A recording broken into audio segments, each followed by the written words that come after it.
दोस्तों, इस वक्त ये जो खबर आपको देने जा रहे हैं, ये खबर आपको जितना परेशान या खुश कर सकती है उससे कहीं ज़्यादा ये खबर अमेरिका के लिए परेशानी की खबर है। जी हाँ, ईरान को साथ मिल चुका है चाइना और रशिया का। ये बात अब बिल्कुल आया हो गई है। आपको ये बता दें कि ईरान ने चीन और रूस के साथ मिलकर 17 फरवरी को ही स्ट्रेट ऑफ हॉर्मुज़ में मुश्तरका यानी जॉइंट नेवल एक्सरसाइजेस की हैं। ये बहुत बड़ी खबर है। ईरान की जो नेवल फोर्सेस हैं, उसके साथ साथ रूस की नेवल फोर्सेस और चाइना की जो नेवी है, इन तीनों का जॉइंट ऑपरेशन हुआ है। और ये तीनों का जॉइंट ऑपरेशन कहाँ हुआ है? स्ट्रेट ऑफ हॉर्मुज़ में।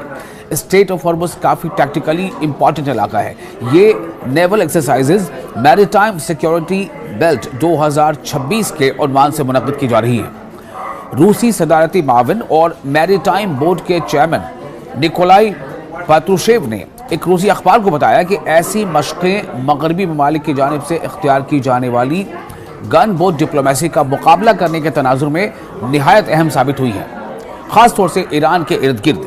इनके मुताबिक इन नेवल एक्सरसाइजेस का मकसद आलमी समंदरों के इस्तेहकाम को यकीनी बनाना है। इत्तेहादी ममालिक यानी जो भी अलायंस में जो कंट्रीज़ हैं, इनके बहरी जहाज़ जो हैं कि बंदरगाह पर मौजूद हैं, जो बंदर अब्बास जिसका नाम बताया जा रहा है। और इस अहम आबी गुज़रगाह को जो वाटर कैनाल है समंदर का, इसके करीब वाक़ है। ताहम इन एक्सरसाइजेस का बुनियादी मरकज़ खलीज ओमान के वसी समुद्री इलाके हैं। आप सोचें, वही ओमान के आसपास का जो समंदर है, वहाँ पर यह नेवल एक्सरसाइज हो रही है और वहाँ से बहुत करीब है स्ट्रेट ऑफ हॉर्मुज़। तो ये मशक़ें आबनाए हॉर्मुज़ यानी स्ट्रेट ऑफ हॉर्मुज़ के दहाई से शुरू होकर बहरे ओमान और शुमाली बहरे हिंद यानी इंडियन ओशन का जो उत्तरी इलाका है, वहाँ तक फैली हुई है। इतने बड़े एरिया में यहाँ पर नेवल एक्सरसाइज चल रही है, जिसमें ईरान की बहरिया यानी नेवी शामिल है, चाइना की बहरिया, चीन की नेवी शामिल है और रूस की नेवी शामिल है।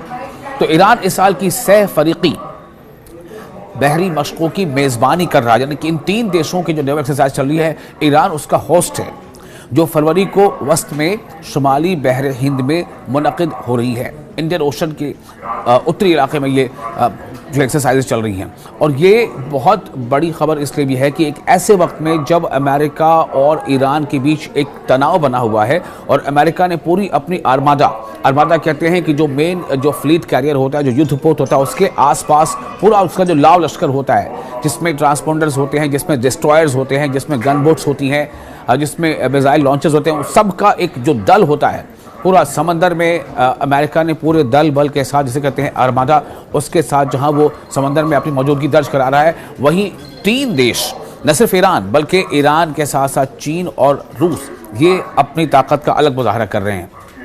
तो रूस बहरी जो रशियन बाल्टिक बेड़े का कॉर्वेट जहाज़ फ्लीट मुश्तरका बशको, जिसका नाम है स्टॉइकी, इसे डिस्ट्रॉयर के नाम से भी जाना जाता है।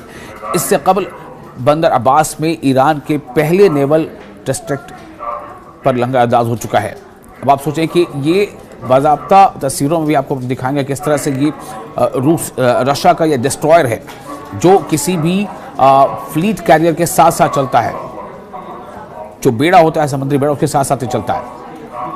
तो पेट्रोशेव ने यह कहा है कि मॉस्को मगरबी बालादस्ती यानी वेस्टर्न हेजेमनी है, उसके जवाब में समंदरों पर कसीर कुतुबी आलमी निज़ाम कायम करने की कोशिश कर रहा है। उन्होंने मज़ीद कहा है कि ब्रिक्स जो है वो रूस रायतों से फ़ायदा उठाएगा और एक मुकम्मल स्ट्रैटेजिक मैरीटाइम डायमेंशन की ज़रूरत पर उन्होंने जोर दिया है। यानी कि अब इसमें देखिए ब्रिक्स का भी नाम आ गया है। आपको ने पहले बताया था कि किस तरह से ये तमाम देश, और इसीलिए एक दिन पहले जो आपसे मैंने कहा था कि जब खामनेई ने खुद इस बात को डायरेक्टली अमेरिका को इंतबाह देते हुए कहा था कि अमेरिका अपने जिन समुद्री बेड़ों के बल पर धमकियां दे रहा है, उसे मालूम होना चाहिए कि हमारे पास उससे ख़तरनाक ऐसे हथियार हैं जिनसे हम अमेरिका के समुद्री बेड़े को डुबो सकते हैं। हमारे पास ऐसे हथियार हैं जो हम उनके तमाम बेड़ों को समंदर में गरकाब कर सकते हैं, उसे डुबो सकते हैं। और अब देखिए कि ये तीन देशों के एक साथ जो नेवल एक्सरसाइज चल रही है, जिसमें ईरान शामिल है, चीन शामिल है, रूस शामिल है, क्या ये अमेरिका के लिए एक बहुत बड़ा धचका नहीं है?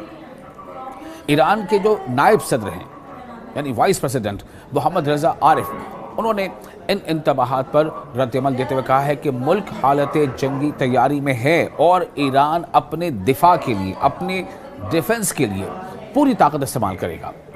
इस्लामिक जमहूरिया के अली खामनेई जो सुप्रीम लीडर हैं, बार बार कह चुका हम, सुप्रीम लीडर अली खामनेई ने हाल ही में खबरदार किया है कि अगर ईरान के खिलाफ कोई फौजी कार्रवाई की गई तो तेहरान अमरीकी तैयारा बरदार बहरी जहाज़ों को समंदर की तह में डुबो देगा।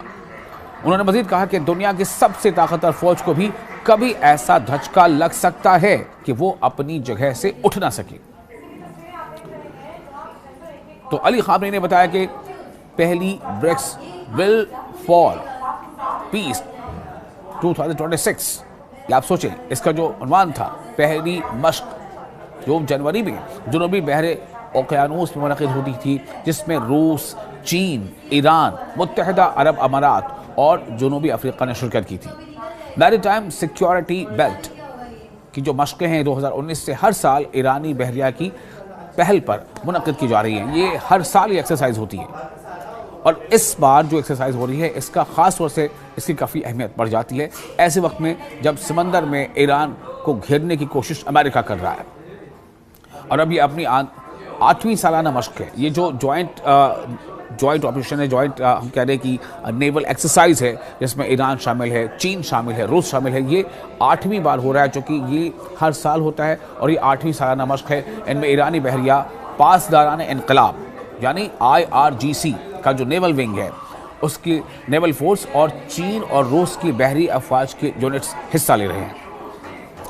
तो खबर ये काफ़ी अहम इसलिए हो जाती है कि ईरानी मीडिया के मुताबिक इन मशकों का मकसद आलमी समुद्री तजारत की सिक्योरिटी को मजबूत बनाना है, जिनमें इंसदाद क़ज़ाक़ी यानी जो समुद्री लुटेरे होते हैं उनकी कार्रवाइयाँ, उनके खिलाफ कार्रवाई करना, समुद्री दहशतगर्दी के खिलाफ इक़दाम और सर्च एंड रेस्क्यू मिशन शामिल हैं। ये मशक़ें ऐसे वक्त में हो रही हैं जब तेहरान और वाशिंगटन के दरमियान कशीदगी बरकरार है।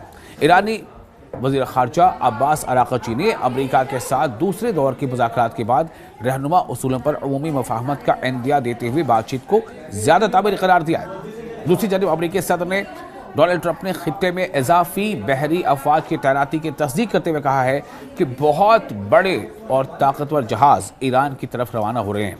तो आप उन्होंने उम्मीद ज़ाहिर की है कि उन्हें इस्तेमाल करने की ज़रूरत पेश नहीं आएगी। इसी बात को जो ईरान के सरबराह हैं वो ये कहते हैं कि ये दरअसल एक धमकी है, एक इंतबाह है और ये खालीपन है। इसको आम ज़बान कहते हैं, जैसा वो कह रहे हैं कि ये गीदड़ भभकी है और ईरान इन धमकियों के सामने झुकने वाला नहीं है। इसलिए अली खामनेई ने यह कहा था कि अगर अमेरिका को अपने उस बेड़े के बारे में इतना तकब्बुर है या वो धमकी आवेज़ लहजे में ट्रंप बात कर रहा है तो उसे याद रखना चाहिए कि उसको तबाह करने लायक हमारे पास हथियार है जो उसे समंदर के अंदर डुबो देगा।